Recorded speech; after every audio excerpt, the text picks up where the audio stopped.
Hello दोस्तों, welcome to Disha's YouTube channel. In this video, we are going to discuss the most important static portion या static topics from last 1 week's current affairs. आज की video में हम अपनी Concepts in News series की नई video में last week के सबसे मोस्ट इंपॉर्टेंट करंट अफेयर्स में जो स्टैटिक पोर्शन पाया गया है उसको डिस्कस करेंगे। तो आइए वीडियो स्टार्ट करते हैं। हमारा फर्स्ट टॉपिक है Shanghai cooperation organisation. This is our first topic. Shanghai cooperation organisation news में क्यों था? Iran and Belarus could soon become the newest member of the China and Russia backed Shanghai cooperation organisation SCO, जो कि बहुत ही famous international organisation है। ईरान और बेलारस दोनों ने अप्लाई किया था इसकी मेंबरशिप के लिए and Iran is going to become a member very soon. लेकिन बेलारस का अभी पूरा आइडिया नहीं है कि वो मेंबर बनेगा या नहीं बनेगा, बट ईरान की तो पूरी 100% चांसेस हैं कि ईरान मेंबर बन जाएगा। साथ ही साथ हम कुछ जानेंगे एससीओ के बारे में कि शंघाई कोऑपरेशन ऑर्गेनाइजेशन क्या है। यहां पे देखते हैं तो SCO is a permanent inter governmental international organisation aiming to maintain peace, security and stability in the region. तो बेसिकली जिन जिन कंट्रीज में एससीओ, जो कंट्री मेंबर्स हैं एससीओ के, उन कंट्रीज के बीच में एक peace, economic prosperity, security and stability को क्रिएट करने के लिए ये एक ऑर्गेनाइजेशन बनाई गई थी। कौन कौन सी कंट्रीज एससीओ के अंदर आती हैं, कौन कौन सी कंट्रीज एससीओ के मेंबर हैं, यहां पे आप देख सकते हैं मैप में। Russia, Kazakhstan, Kyrgyzstan, Uzbekistan, Tajikistan, India, Pakistan, China. यहां पे सारे नाम भी दिए गए हैं। China, Russia, Kazakhstan, Kyrgyzstan, Tajikistan, Uzbekistan, Pakistan and India, ये मेंबर हैं शंघाई कोऑपरेशन ऑर्गेनाइजेशन के। And this organisation is very very important right now. Even last कुछ 1-2 सालों में इससे क्वेश्चन पूछे भी गए हैं और पूरी उम्मीद है आपके आने वाले एग्जाम में इसके कि किस ईयर में यह फॉर्म हुआ था। तो it was formed in the year of 2001, signed हुआ था 2002 में and it came into force in 2003, यानी कि 2001 के अंदर क्रिएट किया गया, 2002 के अंदर मेंबर्स ने साइन किया और 2003 में ये इट केम इनटू फोर्स, यानी कि इसका काम स्टार्ट हो गया था। Total it is a 8 member organisation. 8 member कौन कौन से हैं? China, Russia, Kazakhstan, Kyrgyzstan, Tajikistan, Uzbekistan, Pakistan and India. Next topic है हमारा one sun one world one grid. देखो, हम सब ने इंटरनेशनल सोलर अलायंस के बारे में सुना है। इंडिया का इनिशिएटिव था रशिया के साथ मिलके। उन दोनों ने एक ऐसा ड्रीम सोचा था कि पूरे ही वर्ल्ड को, जो countries basically tropic of cancer और ट्रॉपिक ऑफ कैप्रिकॉर्न के बीच में आते हैं, उन कंट्रीज पे जो सोलर एनर्जी है वो बहुत ज़्यादा होती है। इवन वो उनका कहना यह है कि sun never sets down. Basically कहने का पॉइंट ये है कि जो सन है वो कभी भी छिपता नहीं है, या फिर इट्स नेवर गेट्स डाउन। कभी भी ऐसा नहीं है कि सूरज कहीं और चला जाएगा या सूरज छिप जाता है। बेसिकली हमारी जो अर्थ के रोटेशन की वजह से सन की पोजीशन चेंज होती रहती है। हम एक दिन की बात कर रहे हैं, और अगर हम दिन की या फिर ईयर की बात करें तो सन की रोटेशन, अर्थ की रोटेशन एंड रेवोल्यूशन की वजह से जो अर्थ की पोजीशन है वो चेंज हो जाती है। इसीलिए इंडिया, अगर हम नॉर्दर्न हेमिस्फीयर की बात करते हैं तो यहाँ पे दिसंबर, नवंबर, जनवरी के मौसम में हमें ठंड मिलती है, वहीं पे जून, जुलाई, मई के महीने में गर्मी होती है। It is because of the revolution and the rotation of the earth around the axis of the sun. तो यहाँ पे हमने ये समझना है कि one sun one world one grid का एक बेसिक ऑब्जेक्टिव क्या है। द कॉन्सेप्ट बिहाइंड द ओसवोग is the sun never sets down, कि सन कभी भी सेट डाउन नहीं करता, यानी कभी नहीं छिपता या कभी भी कहीं पे गायब नहीं हो जाता। सन वही है, हमारी अर्थ मूव कर रही है।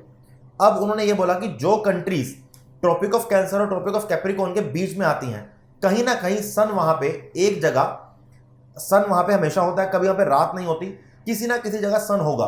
तो वो चाहते हैं कि हम एक ऐसा इलेक्ट्रिसिटी ग्रिड क्रिएट करें, और वो इलेक्ट्रिसिटी ग्रिड अलग अलग कंट्रीज में, पूरी कंट्रीज से कनेक्टेड हो, आपस में बॉर्डरलेस हो, कोई बॉर्डर ना हो उस कनेक्टेड ग्रिड के अंदर, सारे ग्रिड आपस में कनेक्टेड हो।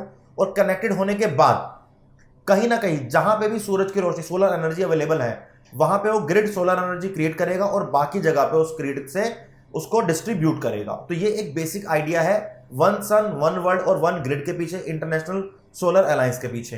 तो India and UK have announced a joint declaration on one sun one world and one grid और ओसवोक at the conference of parties COP26 held in Glasgow UK. काफी इंपॉर्टेंट स्टेटमेंट है। इससे यह पता लगता है कि COP26 कहां पे हुई थी, किन दो कंट्रीज ने अभी रिसेंट एक जॉइंट डिक्लेरेशन करी है ओसवोक को लेके, यानी कि इंडिया और यूके ने करी है।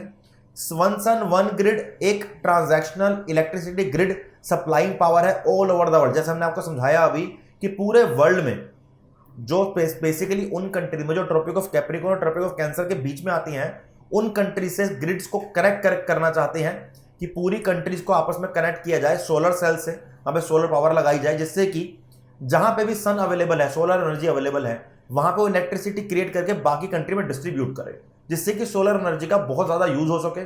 और रिन्यूएबल एनर्जी का यूज इस टाइम मोस्ट इंपॉर्टेंट क्यों है?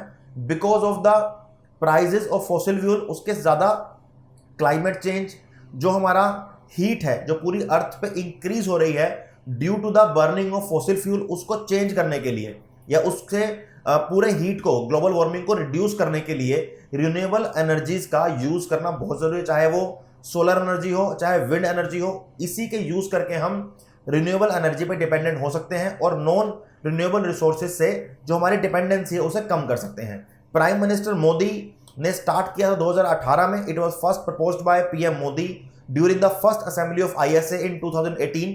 तो ये एक बेसिक आइडिया है one sun one world one grid के पीछे।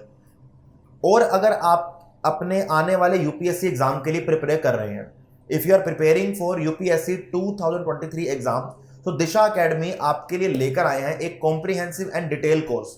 अगर आप चाहते हैं कि आप एक कोर्स के साथ पढ़ें, एक डिटेल स्टडी मटेरियल के साथ पढ़ें, आपको लाइव क्लासेस मिले, रिकॉर्डेड क्लासेस मिले, मंथली करंट अफेयर मिले, साथ ही साथ आपको एक मेंटरशिप मिले, प्रैक्टिस करने के लिए 3000 से ज्यादा क्वेश्चन मिले, आपको एक ऐसा प्लेटफॉर्म मिले जहां पे आप 24/7 अपने क्वेश्चन पूछ सकें, तो यस, दिशा एकेडमी आपके लिए एग्जैक्ट ऐसा ही एक यूपीएससी 2023 के लिए प्रोग्राम लेके आई, जिसमें आपको प्रीलिम्स और मेंस दोनों की तैयारी कराई जाएगी।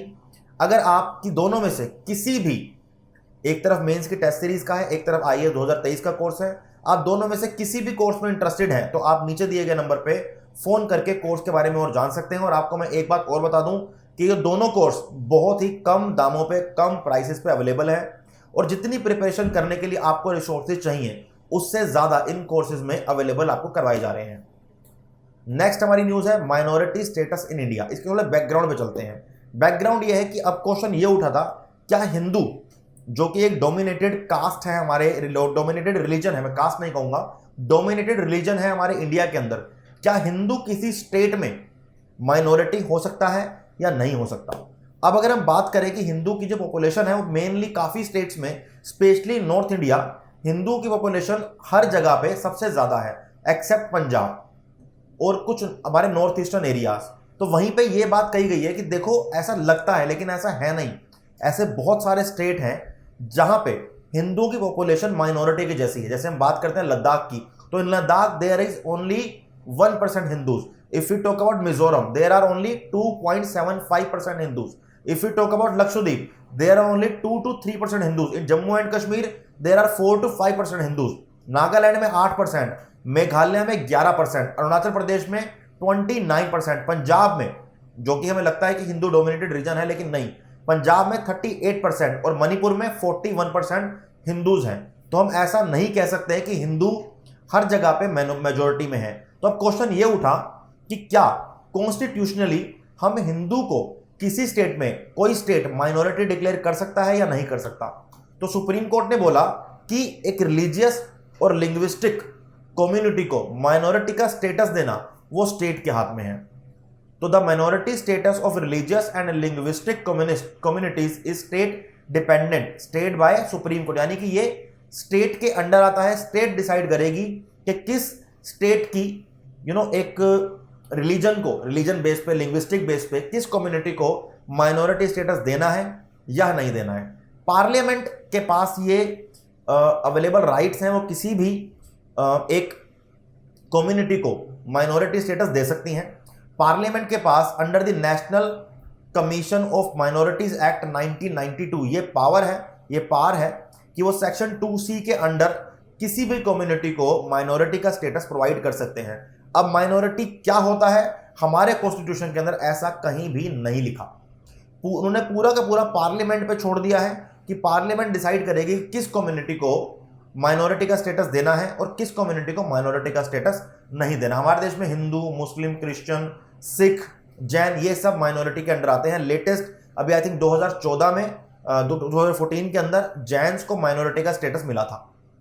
नेक्स्ट न्यूज है हमारी मैरबर्ग वायरस।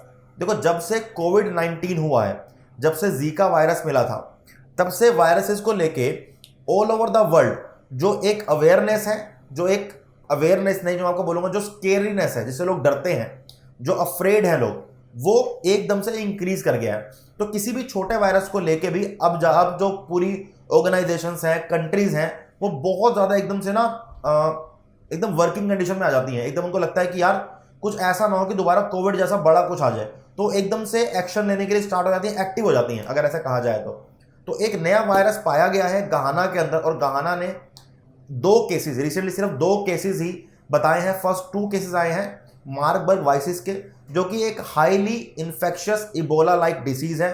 इबोला ने अफ्रीका के अंदर बहुत ज़्यादा लोगों को इफेक्ट किया था, तो इसीलिए वो चाहते हैं कि भाई ऐसी कोई और बीमारी और कोई वायरस ना आए जिससे बहुत ज़्यादा लोग इफेक्ट हों। तो गहाना की सेनेगल लेबोरेटरी ने 2 केसेस को बताया है कि 2 केसेस आए हैं, फर्स्ट 2 केसेस मिले हैं जो कि हाईली इन्फेक्शियस है, जिससे कि अभी हमें इसी टाइम सिर्फ 2 केसेस को लेके ही काम करना स्टार्ट करना पड़ेगा। सेम जैसे अभी रिसेंटली मंकी पॉक्स के कुछ केसेस इंडिया के अंदर पाए गए हैं। पहला एक केस आया केरला में, फिर एक और केस आया। तो अब हमारी जितनी भी गवर्नमेंट की रिसर्च ऑर्गेनाइजेशन है, medical organisation, even central and all the state governments are active कि हम मंकी पॉक्स जैसे वायरस को इंडिया में नहीं फैलने दे सकते किसी भी दम पे। इसीलिए प्रधानमंत्री मोदी जी ने भी ये बोला है कि जो लोग बाहर से कंट्री में आ रहे हैं उनकी अच्छे से चेकिंग की जाए, उनका टेस्ट कराया जाए, और अगर आपको लगता है 1% भी उनको किसी तरह का कोई वायरस है तो उनको थोड़ा टाइम के लिए अलग किसी एक उनके लिए स्पेस का इंतजाम किया जाए, एक अलग स्पेस बनाया जाए। तो Marburg virus disease earlier known as Marburg haemorrhagic fever is a severe often fatal haemorrhagic fever according to WHO। WHO कहते हैं कि yes it is a very very dangerous disease, it could become a pandemic and epidemic. उसके लिए हमें काफी ज्यादा एक test करने होंगे अगर ऐसा होता है तो इसी चीज से बचने के लिए हमें पहले ही एक्टिव होना बहुत जरूरी है। Rousettus fruit bats are considered the natural host of Marburg virus. तो क्वेश्चन अगर आता है कि who is the natural host of Marburg virus, तो आपका आंसर होगा रोजेटस फ्रूट्स बैट्स। आपके सामने यहाँ पे देखो दिया भी गया है, ये छोटा सा क्यूट सा जो बैट है एक बंदे ने पकड़ा हुआ है। मेरे को तो बैट से बहुत ज्यादा इरिटेशन होते देख के, इसने हाथ में पकड़ लिया है। तो ये है हमारे Rousettus fruit bats, they are the natural host of Marburg virus. क्या सिम्टम्स होंगे अगर किसी को ये होता है तो? High fever, muscle aches, severe headache, vomiting, abdominal pain, diarrhoea, cramping, ये सब इसके सिम्टम्स हैं। लास्ट हमारी न्यूज है आज एक फेस्टिवल की। हम ट्राई करते हैं कि हर एक कॉन्सेप्ट सी न्यूज में एक फेस्टिवल जरूर कवर करें, क्योंकि अब देखा गया है कि एग्जाम के अंदर फेस्टिवल्स को लेके बहुत ज्यादा न्यूज आती हैं। तो बोनालू इज अ फेस्टिवल जो स्पेशली आंध्र प्रदेश और तेलंगाना के अंदर मनाया जाता है। पहले ये फेस्टिवल सिर्फ आंध्र प्रदेश के अंदर मनाया जाता था, अब जब से तेलंगाना अलग हुआ है तो तेलंगाना के अंदर भी अलग मनाया जाता है। तो पढ़ते हैं इसके बारे में। So Bonalu is a traditional folk festival celebrated every year in the Telugu month of Ashadham, falling in June-July in 2 cities of Hyderabad and Secunderabad and some other parts of Telangana state. तो अगर हम majorly बोले तो majorly it's a festival of Telangana state, and Bonalu festival involves devotees offering the traditional bonam to the goddess महान काली at 25 temples। यानी कि महाकाली को एक आप मानो प्रसाद की तरह या भोजन की तरह एक बोनाम नाम का 25 टेंपल में एक ऑफरिंग की जाती है as a to get blessings from the Mahakali. उनको ऑफर करते हैं। देखो आपके सामने एक यहाँ पे मेल की फोटो भी है जिन्होंने एक महाकाल की तरह या महाकाली की तरह अपनी टंग बाहर निकाली हुई है, ब्लड लगाया हुआ है, उसको रेड किया हुआ है। तो इससे हम ऐसा करते हैं कि महाकाली को खुश करने के लिए, ब्लेसिंग करने के लिए ही ये फेस्टिवल मनाया जाता है।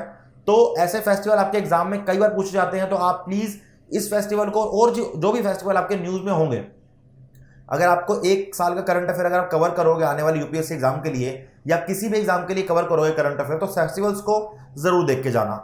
The origin of this festival can be traced back to the 18th century in the east while Hyderabad state, other major festival of Telangana, Bathukamma festival and Sammakka Sarakka Jatara. देखो प्रोनाउंसिएशन में गलती हो तो माफ कर देना भाइयों, लेकिन बोनालू फेस्टिवल के बारे में जो आपको मैंने बताया है, इससे ज़्यादा जानने की जरूरत नहीं है, इसमें से क्वेश्चन बन के आएगा। तो आज की हमारी वीडियो, आज के हमारे वो स्टैटिक्स टॉपिक्स जो लास्ट वीक में करंट अफेयर में थे, हम चुन चुन के लिए आपके लिए लेके आते हैं। आप हमारी वीडियोस को ऐसे ही देखते रहिए, और अगर आपको वीडियो पसंद आई हो तो वीडियो को लाइक करो, चैनल को सब्सक्राइब करो, बेल आइकन को प्रेस करो, जिससे आपको आने वाली वीडियोस की नोटिफिकेशन आपके पास आती रहे। Thank you so much. आज की वीडियो यहीं पे हम खत्म करते हैं।